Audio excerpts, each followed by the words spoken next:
Le Point Bourse vous est présenté par Bourse Direct.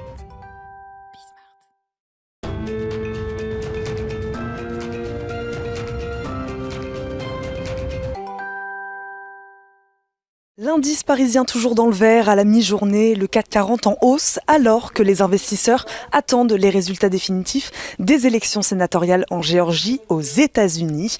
Les résultats provisoires donnent à la mi-journée démocrates et républicains au coude à coude. Un siège sur les deux serait encore en jeu.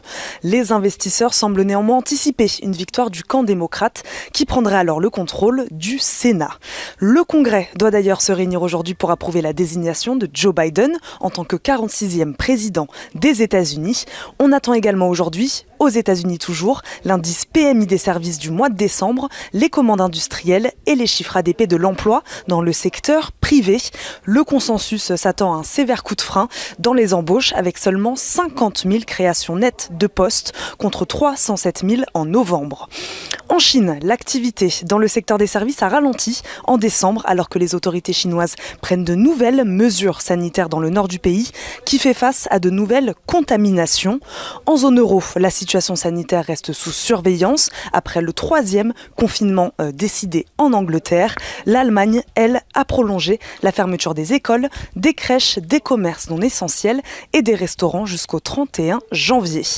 Les investisseurs ont pu regarder aujourd'hui l'indice PMI des services de la zone euro au mois de décembre. Il ressort nettement en dessous des attentes, 46,4 contre 43,3 points attendus par les analystes. Il est cependant plus élevé que celui de novembre qui atteignait à peine les 41,7 points.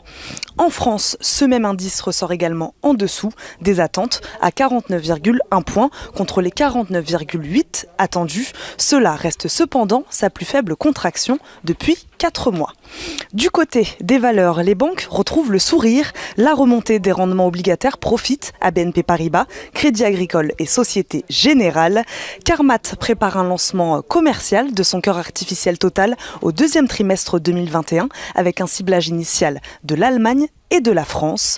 L'équipementier ferroviaire Alstom a annoncé hier avoir réalisé avec succès une émission à 8 ans de 750 millions d'euros d'obligations seniors à taux d'intérêt fixe de 0%. Un produit d'émission qui servira entre autres à financer une partie de l'acquisition de Bombardier Transport dont la finalisation est prévue fin janvier. Le titre Michelin à la hausse également à la mi-journée après l'annonce de la suppression de 2300 postes en France d'ici 3 ans. Et enfin, après avoir grimpé de 5% hier, les cours du brut continuent de progresser pour renouer avec leur plus haut depuis février dernier. Il est à la mi-journée au-dessus des 54 $, alors qu'après la réunion des membres de l'OPEP+, hier, l'Arabie Saoudite abaisse finalement sa production de pétrole d'environ 1 million de barils par jour pour la période février-mars, permettant à la Russie, elle, de l'augmenter de 75 000 barils par jour. Total, dopé par cet accord, progresse également à la mi-journée.